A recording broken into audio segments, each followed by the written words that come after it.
Frank J. Avella with Awards Daily. 2 years ago, a small film from the remote country of Bhutan, Lunana, A Yak in the Classroom, surprised many by nabbing an Academy Award nomination for Best International Feature. This year, the gifted director Pawo Choyning Dorji is back with an even more impressive feature, The Monk and the Gun, which has made the shortlist. Welcome, Pawo. Thank you so much for having me, Frank. Thank you for being here. I love this film. It was on my personal list. Um, Means a lot to me. were you surprised to make the short list again? Oh, definitely. Frank, when you have to understand where I came from.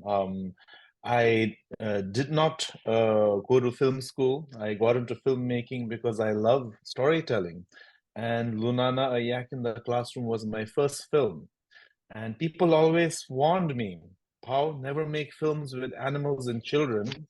And for my first film, I decided to make it with a yak in the classroom and six children who forget about being first-time actors. They had never even seen a film in their lives.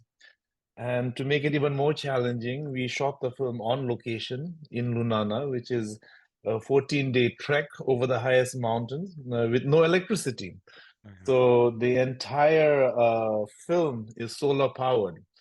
So, coming from that background and the journey the film had to be Oscar nominated, it was very surreal. It was almost dreamlike. And Frank, when people get Oscar nominated, I've seen videos, they have these, oh, the director's reaction to getting Oscar nominated. And I saw these videos of people celebrating. But for me, it was very different. I was so scared. And, I couldn't even celebrate. And, my family asked me, why aren't you happy? Why aren't you excited? And I said, well, I'm aware that an Oscar nomination is kind of achieved at the pinnacle of one's career, years of hard work, dedication, sacrifice, perfecting the art. You're not supposed to get it with your first film, and getting it with your first film, the reason I was scared was now I have my entire career to fall from that position down, and that scared me a lot. And when I made The Monk and the Gun, I almost got into it very I was very cautious about it because this was going to be the fall, right? Yeah, yeah. So I was very, very surprised at the way the film had been received, not only by the audience, but also the film critics. After the film premiered in Telluride, Toronto, and it started traveling around the world. And of course, to be shortlisted once again, it's a big, big honor. I'm very humbled. And just seeing our film with all these other amazing films by amazing gifted filmmakers, it's very, very inspiring and humbling. It's been an extraordinary year. I saw all 88 of the features, and Uh-huh. there's some amazing work being Yes. done. Yes. And in your area too, Nepal had a great film, Yes. as Yes. well this year. So, Yes. Yes. it Yes. must feel even more, special. I wanted to ask you, the nomination, did it help you with getting financing for Monk and the Gun? Yes, it did. But also the thing was, before the film, before Lunana got nominated, I was already in a somewhat comfortable position to make The Monk and the Gun. I was already in pre-production, casting had been done. I was actually going to shoot it, but then the nomination then made me postpone the film shoot.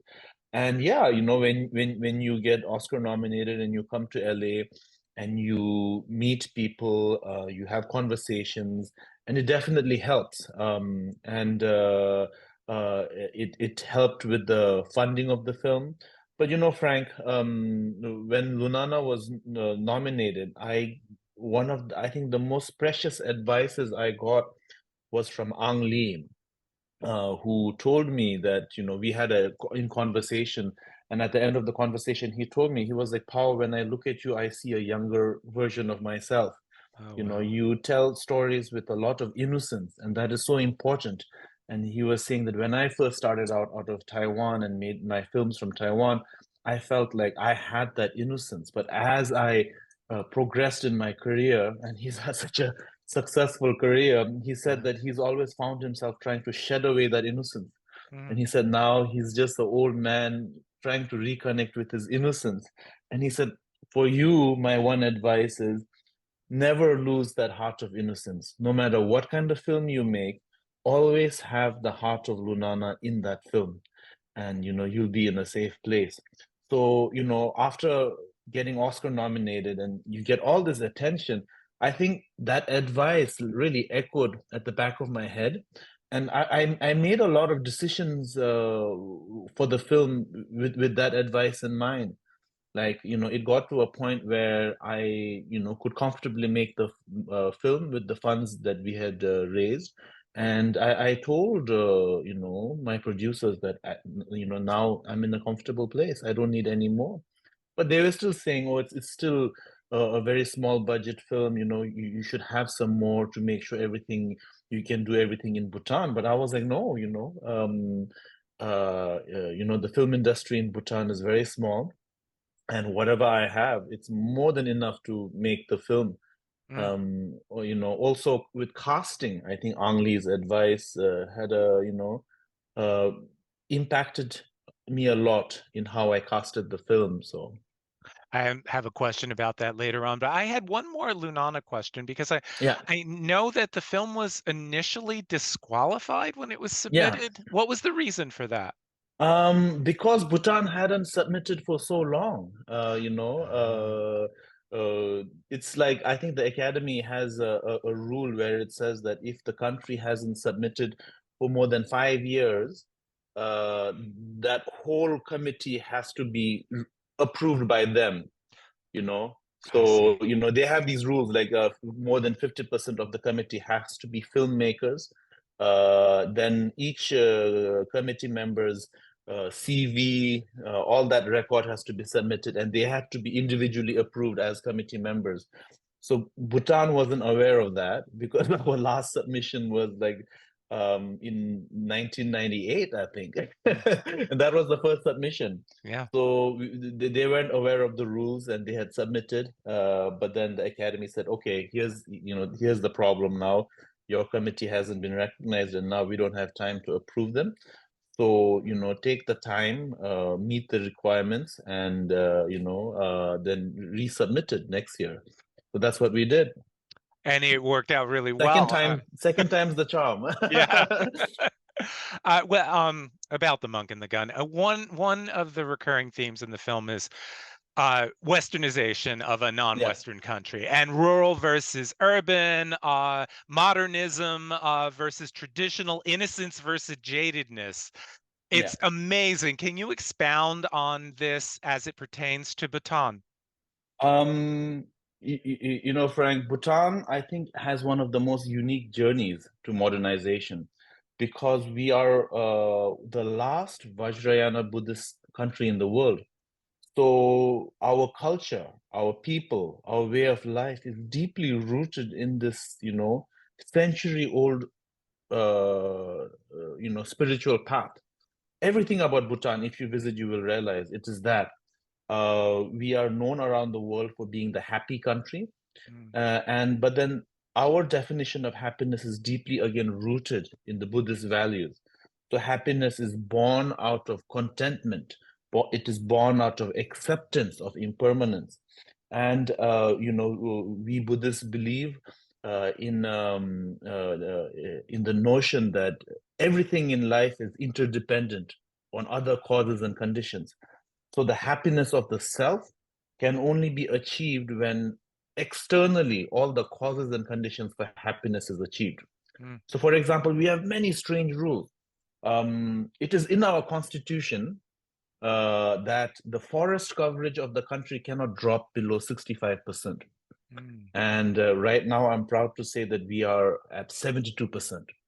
We are in the Himalayas, so we have mountain peaks all over, as you saw in Lunana. We have the highest mountain peaks in the world, and but we are a poor country and we can benefit a lot by tourism, mountain climbing. It costs $100,000 per person to try and attempt to climb Mount Everest. So there's a lot of money involved in that. But in Bhutan, once again, it is in our constitution that mountaineering is not allowed because we believe that our mountains need to be kept clean and pristine. So with all these rules in place, we are the only carbon negative country in the world. Mm. And to protect, again, to ensure happiness for its citizens, the country decided to shun away modernization and external influence, you could say. So TV and internet were not allowed. Mm. As you saw in the movie, we only allowed TV and internet in 2006. And the reason for this was not because we wanted to, but we realized that, the entire world has modernized, digitalized, and we have been left behind. Mm. And for our own sake of, being relevant and ensuring our existence, we decided to open up. This film really is about that. It's about how, in the pursuit of something that you think you need, you end up losing what you already have. Yeah. And I constantly tell people that, this film is about innocence. When a country modernizes, and and that country is a culture that celebrates innocence, and innocence is such an important aspect of our culture. Suddenly, when you modernize and you open yourself up, that the boundary between innocence and ignorance gets blurred, and then suddenly you think that to be innocent is to be ignorant, and then Yeah. you lose that then. Yeah, I mean, there's the wonderful scene where the people are being taught how to argue, and one Mhm. character says to the other, "You're supposed to despise each other," and that's Yeah. a completely foreign notion. Yes. And the thing is, with both Lunana and The Monk and the Gun, I'm a filmmaker that draws a lot of inspiration from, actual events. So for this, to write scenes like this, I actually interviewed the election officers who actually were tasked with teaching people about democracy, about voting rights, about how to campaign. And they're the ones who told me, oh, it was so interesting because we went to these villages and we were teaching them, okay, this is how candidates will come and they will debate. And, sometimes, they will argue like this, and, they might look like they're despising each other and they want to fight, but not really, they're just passionate. And when were teaching these people, one of the election officers told me that a villager came to her and said, why are you teaching us to be so rude? This is not who we are. So, these scenes, I drew inspiration from those accounts. The structure of the film, I love the many Mhm. storylines coming together. Can you speak a little bit about the screenwriting process, and did the script Definitely. change during production? Oh yeah. For me, as I said earlier, I never studied filmmaking, in school or anything. So for me, watching films was the way I learned to become a filmmaker, and I watched a lot of films, and I was always drawn to Quentin Tarantino's films. You Wow. know, I love his depiction of his time, the characters he creates, and I always, when I was making Lunana, I always thought, oh wow, it'll be so amazing to make a film like that, that has so many storylines and characters and that are all independently evolving and then that come together at the end. Maybe I'll try something like that and have a gun in it. But only thing is my gun wouldn't go off. But then also, with Lunana, as a filmmaker who's kind of getting into films in his, without having that professional training, I feel like my own films that I work on is how I become a better filmmaker, how I learn to perfect this art, this beautiful art. And when I made Lunana, at the end of Lunana, I was thinking, what are the things I can improve on, And I felt Lunana was a very, yeah, it's a touching, it's a beautiful fable, but then also it's very simple. It's very predictable, you could say. It's about one character, it's one storyline, and it's him throughout from the beginning till the end. And I thought, okay, you know what, for this next film, I'm going to try and experiment with elements and themes that I couldn't with Lunana. Okay, let's throw in 9 characters. Let's throw in 4 storylines. Let's have some suspense. Let's have some comedy. Let's make it a political satire. Because I think with comedy, you get it, and if you don't get it, it goes horribly wrong, right? Yeah. It's nothing worse than comedy that doesn't work. So I wanted to experiment with those things. My script, you have to understand, Frank, that in Bhutan, our film industry is very small. And with both my films, I have to work with actors who are acting for the first time. Mm. So when that happens, there's a disadvantage, because you write these characters, you write these scenes, and suddenly, like, you get all excited about it, and it looks amazing on paper, and then you realize, where am I going to find these actors to play these roles? And then, reality sinks in. But for me, my script, I keep it very open. I cast very early. I'm very meticulous on how I cast, because I have to rely on non-professionals. And I cast, in a way almost that the actors' life and their characters also kind of mirrors the characters they play. For Mm. example, the Lama in The Monk and the Gun, he is the Lama, and he was building a stupa in that village. That's how I met him, and that's how I convinced him to, play the role. The monk, he's not a monk, but then I wanted the monk character to really have this confidence rooted in traditional values, in devotion. And the guy who plays the monk, his name is Misty, and he's a very famous pop star, rock star in Bhutan. Wow. So, he had that confidence, but a very different kind of confidence. And I wanted to, tap into that confidence and see if we could transform it into the confidence I had for the monk. Mm. So, I think when you work with non-professional actors, keeping the script open, adapting as we go, yes, we might lack in performance, but we make it up with authenticity. And then there's this magical place where authenticity and performance comes together. And I think, it worked with Lunana, and it works with The Monk and the Gun.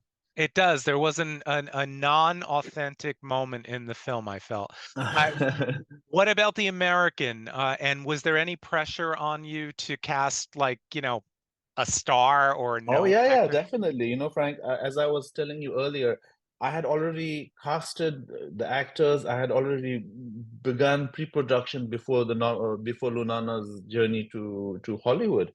And when that happened, I mean, you meet a lot of people, and the question that's always asked is, what's next, Hmm. And I say, well, I have this project, and I describe it to them, and they're like, oh, yes, you should cast this famous actor as Ron, that famous actor as Ron.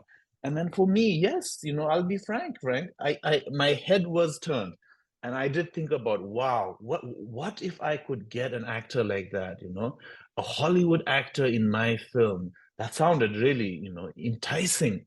But then, as I said earlier, Ang Lee's advice kept echoing in my head, and Mm. I'm like, do I really want that right now? If I did cast a Hollywood actor, I think we would be having a very different conversation right now. It wouldn't be about this film coming out of Bhutan, about modernization, about the loss of innocence, but it would be about, oh, how this famous actor from Hollywood, went through this difficult journey of self-discovery and went to Bhutan, went all the way to the Himalayas to make a movie. It'll be very different. But also, I also made this decision to stick with the Harry, who I had originally casted, because I wanted that authenticity, But also the thing is, I think the dynamics of the production would change drastically if I had a well-accomplished, famous actor to go with these first timers, On Yeah. set, I think it'll be very difficult, And of course, even the budget, it becomes very much bigger then. Oh, sure. You have to pay him, right? Yes, yes. I want to speak a little bit about the satire in the film because I think it's a Mhm, pretty on target critique of the mhm, United States, our politics, but also our really, well, I think, pathetic love affair with guns. mhm. And where did that come from? Well, Frank, I'm from Bhutan, but I always tell people that I'm a citizen of the world. My father was a diplomat. I grew up all over the world. I was born in India. I grew up in the Middle East. Right after the Gulf War, the top of my school had been bombed by the Iraqi forces. I Mm, grew up in Switzerland, where my father worked for the United Nations, and I did my high school in an American boarding school in India. And I had American teachers, so I had American influence right from high school, and they convinced me, oh, now the most logical thing for you is to go to America to do your university. And I went to Wisconsin to do my undergrad, and I did it in political science. And because I wanted to be like my father. So, when you study political science in a liberal arts college in the Midwest, you are really thrust into American values of democracy, politics, I remember we had it was when Bush and Kerry were having their campaign, mm, and then I remember Wisconsin was like a swing state at that time. So you could say I kind of like the foundational years of my education was the American system.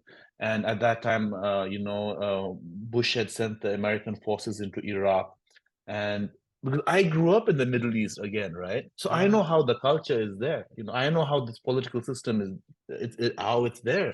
And then to have my classmates be like, "Oh, we are sending our forces to liberate these people," and me being there, I was like, well, it's not really like that, it's much more complicated. And so I think it the satire bit about the American culture was born through that, from my own upbringing here, Mm. and my education.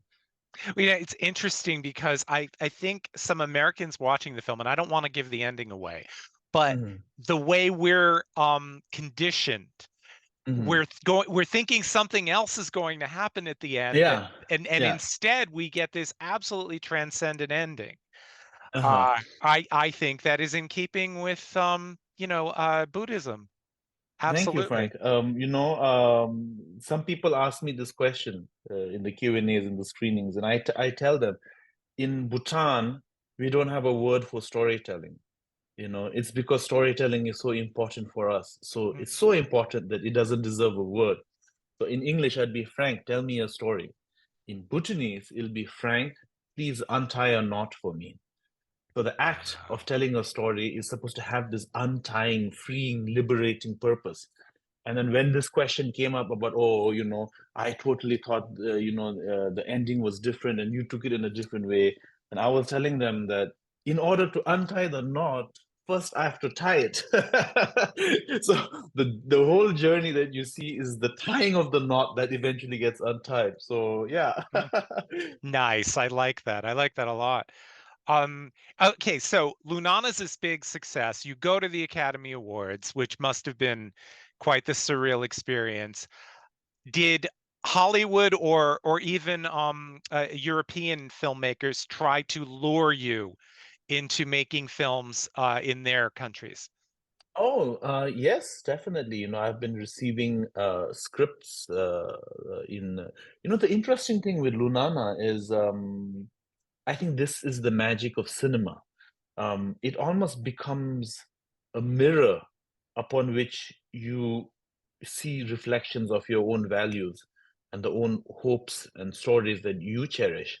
And Lunana was that. It is such a diverse film. It's about a culture, a people that no one in the world knows about. It's about the value of yak dung. Yeah. It's like you'll never watch a film like that. But the amazing thing is, within all that diversity, it is a celebration of the universal quality of finding home, where you belong. And everyone feels that. And Lunana's journey has been so magical because as it traveled across the world, different people could connect to that quality. Yeah. And yes, it was Oscar nominated, but more amazingly, it did exceptionally well in theaters all over the world. In Japan and in Brazil, the film was in theaters for over a year. Wow. They said they never had that. And the film was the highest grossing film in Israel for that year, even more than local Israeli films. So I even got Israeli scripts, and I'm very humbled by that they would think that a filmmaker from Bhutan would be able to, make a film there and tell their story. It was a very humbling experience. One of the most amazing experiences was when the film went to Egypt in the Cairo Film Festival. At the end of the film, I came out and there were all these Egyptian Muslim college students trying to sing the Yak song. It was a beautiful sight. And then a few weeks later, the film went to Tel Aviv in another film festival there. And I couldn't go, but then someone sent me videos of the people there trying to sing it, the Yak song. And I thought, wow, I would have never imagined that a song about a cyclic existence that was born out of the highlands of Bhutan about yaks, can go to these countries and somehow the Jews in Israel and the Muslims in Egypt can find something that, that they can both enjoy, Yeah, and I think that's the magic of cinema. And yes, absolutely. going back to your question, I trailed off there, but yes, I've been receiving scripts, but I'm very careful in what I want to do next. I still feel I have a few more stories I want to make out of Bhutan before I venture out. I assume my last question, which there's a penultimate, but my last question was going to be what are you working on next? Can you tell me anything about it? Oh yes, yes. As I said earlier, I was born in India. I grew up in India. I have a very, very soft spot for Indian culture. And for many years, I was always intrigued by this wonderful Indian novel called The Death of Vishnu. And it's a wonderful book about society, of people. It all takes place in the building and about classes, the differences in classes, Mm. spirituality as well. And I always thought this would make such a wonderful movie. And I'm happy to share that, after Lunana's success, I was able to get the rights for the book. And I'm right now adapting it. And let's see how that comes about. If I was to make a movie outside of Bhutan, it would be India, I think. Wow, interesting. Well, I look forward to seeing where that goes. Um, you've already spoken quite a bit, about your background. You're also a photographer Mhm. and you have a theater background as well. Well, my in-laws, my wife, my father-in-law, my mother-in-law, even my daughter, they are the theater people. So, we are, as I was telling you earlier, storytellers are untiers of knots. Our entire household is untiers of knots. So I'm not personally involved in theater, but theater is a big, big part of our lives. Um, it's kind of a ridiculous question, but just to cap it off, I mean, what would a second Academy Award nomination mean? Oh, that would be I can't even fathom it because I first of all I didn't think I would be there with Lunana, and that as I told you, I thought I was going to fall from that pedestal they had put me on with the second film, but I find myself shortlisted. I mean, I had a panel discussion with the other shortlisted directors. I mean, right now here in Palm Springs, at the Palm Springs Film Festival, and I met them and I've watched all their films, Mm. and it's amazing, Frank. It's amazing, such amazing films. And to be just one of the 15 with them, I keep saying this, but it's so humbling for me. It's so inspiring for me. And I was, just meeting them, hearing from them, seeing their films, conversing with them. It's so inspiring for me. And I'm just so, so grateful. I don't really think about what could happen. But, for me, just being in the 15 is more than enough for me. Oh, that's nice, actually. I don't know. I mean, I honestly But think that Frank, I mean, a second Oscar nomination would mean that I have even a higher platform to fall off. for my third film. That's actually a great way of looking at it. So So maybe I'll yeah. be more scared if it happens. Well, let's challenge you that way. Let's give you your second Oscar nomination and have you need to fall from a higher level. How's that? Well, I want to thank you for taking the time out to speak with us, Pao. And Thank you so much, Frank. yeah, I mean, real honestly, two really, really remarkable films that um, I just think we need right now in the world. Thank So you. thank you for your You know, artistry. before we end, going back to the film and my American background, when I made the film, yes, it has a lot of political satire in it, but I really wanted to even out the edges, you know. I didn't want the film to come out and then suddenly I didn't want to offend people in the US. I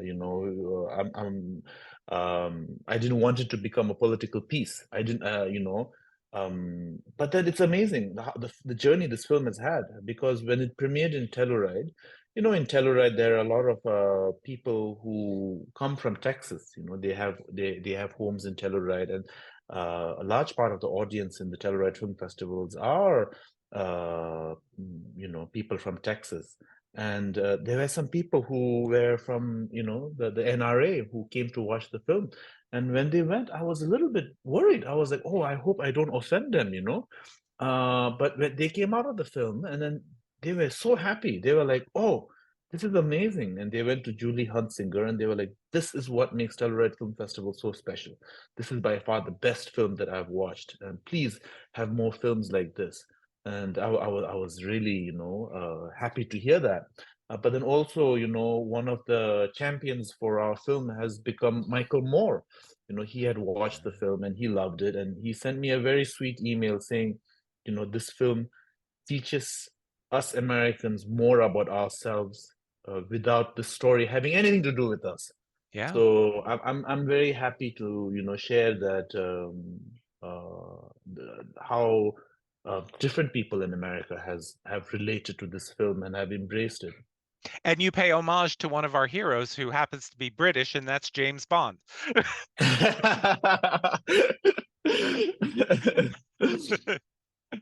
Well, now again, I thank you. I wish you. I'm not going to wish you in Italian. We say merda, which Uh-huh. actually literally means shit, but it actually means the best of luck to you. Break a Thank leg. you so So much. Thank you.